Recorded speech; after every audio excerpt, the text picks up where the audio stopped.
నమస్తే అండి. నా పేరు సుబ్బలక్ష్మి. హుకుంపేట సావిత్రి నగర్ మెయిన్ రోడ్ లో ఉంటున్నాము. మెయిన్ గా చెప్పేది రైతు బజార్ లేదు, ఇక్కడ దూరం వెళ్ళవలసి వస్తుంది. పెద్ద ఆయన బయటకు వెళ్తే వచ్చే వరకు కంగారే. ఆటో కట్టించుకెళ్తే వెళ్ళడానికి 150, రావడానికి 150. ఇక్కడ కొనుక్కుందుకు రేట్లు భరించలేని రేట్లలో ఉన్నాయి. మాకు దయచేసి 10,000 కుటుంబాలు 20,000 కుటుంబాల వరకు మేము ఇక్కడ ఉంటున్నాము. దయచేసి దగ్గరలో మాకు రైతు బజార్ ఏర్పాటు చేస్తే, పిల్లలు ఎక్కడెక్కడో ఉన్నారు, పెద్దవాళ్ళం ఇక్కడ ఉంటున్నాం 70లు దాటి. అందుకని మాకు కొంచెం ఆ రైతు బజారు ఏర్పాటు చేస్తే బాగుంటుందండి. ఈ లారీలతోటి అటు మెయిన్ రోడ్డు దాటడం భయమే, రైల్వే స్టేషన్ రావ రోడ్డు మరీ ఇరుకుగా ఉంది, ఆ రోడ్లో వెళ్ళడమే భయం అండి. అందుకని మాకు మీరు రైతు బజార్ ఏర్పాటు చేస్తే చాలా సంతోషిస్తాం. తర్వాత లేకపోతే దోమలు ఒకటండి, ఇది విపరీతమైన దోమలు. ఈ డ్రైనేజ్ సిస్టమ్ ఒకటి ఇది లేదు.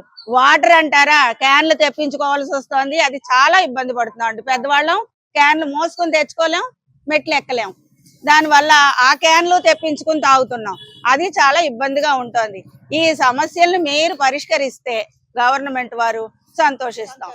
లేదు ఈవిడ చెప్పినట్టుగా జాగా చూపిస్తే కనీసం తలో ఇంత వేసుకుని మేమైనా కట్టుకోగలుగుతాం. దానివల్లైనా మేము కొంచెం హ్యాపీగా ఉండగలుగుతాం.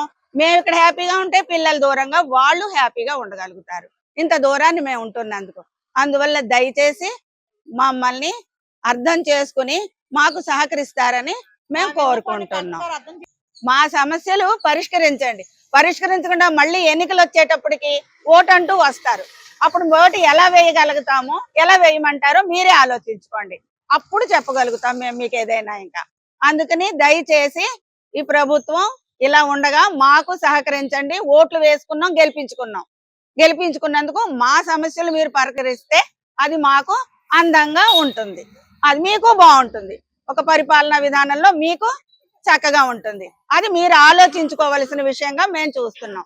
ఈ విషయాన్ని కలెక్టర్ వరకు రేపు తీసుకెళ్తామంటున్నారు. అది మీరు చూసి మాకు హెల్ప్ చేయండి.